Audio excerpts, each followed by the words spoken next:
Good morning, ladies and gentlemen. It is a beautiful Monday morning here in Austin, Texas. This is day 1070 of the 3 Plus Minutes of Planks Challenge, and as always, I am filled with gratitude. Thoughts on my mind this morning. On Saturday evening, I took my daughter to a UT football game, our first time ever going. And it was an experience of a lifetime. Something that I'm truly grateful for doing, but I have to be completely honest with you.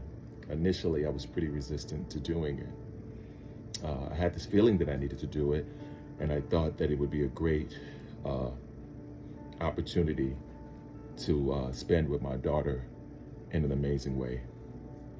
I always talk about the idea of scarcity and how sometimes we live in these scarcity mindset, and it was a way for me to break out of it. At the game, I ended up meeting a young lady by the name of Jennifer. Jennifer was there with her husband. Her husband had been to quite a few UT games, but this was only her second time, I believe. She had gone early when she first moved to Austin about 11 years ago, and then this was her second time. And so she was talking about it a bit. Something that I realized, especially when it comes to me and Lola, there's something about the energy that we have when we're together that people are just drawn to. And so that's where the conversation with her and I started from, just the love and the time that me and Lola were sharing together. And then at some point, it led to the conversation about the patch that I wear on my jersey.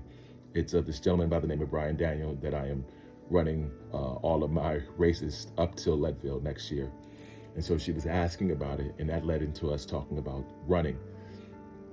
And she has done 7 half marathons, and she was talking about it and just the pride that she had in being able to do it, because she really truly thought it was impossible. And to see it happening, and so much so that it inspired her husband to run his first half marathon in March in San Antonio. And I could see she was a powerful young lady, but she was also struggling with certain things. And one of those things was whether or not to stay in Austin or move back to Houston, where she's originally from and where her family is. But she feels in some ways that her family holds her back. And in some ways that is true, that some ways, sometimes people can either be benefits to us or deterrents to us. And what I mean by that is they keep us from our greater spaces for their fears, or they push us along. And so she was just kind of debating on whether or not to move back. And for me, I was just saying, well, it's something that you need to think about. It's not that you should or shouldn't go. It's the idea of behind why you decide you should do either way. And it was something that as I was saying it, I was learning for myself. If I'm doing it for anyone else, then it's probably not the right choices. But if I'm doing it from an authentic place, from a place where I need to do it, then do it.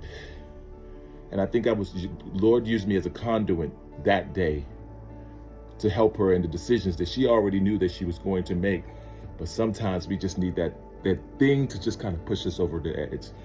And one of the reasons I was there that day was to be able to be the conduit for her. And it was an interesting thought and place to be. I'm realizing that I'm in the places that I'm supposed to be at all times. And as long as I realize that, then it simplifies everything else in my life. Anyway, that's just my thoughts for today. As always, be blessed today and every day. Thank you for listening. Peace.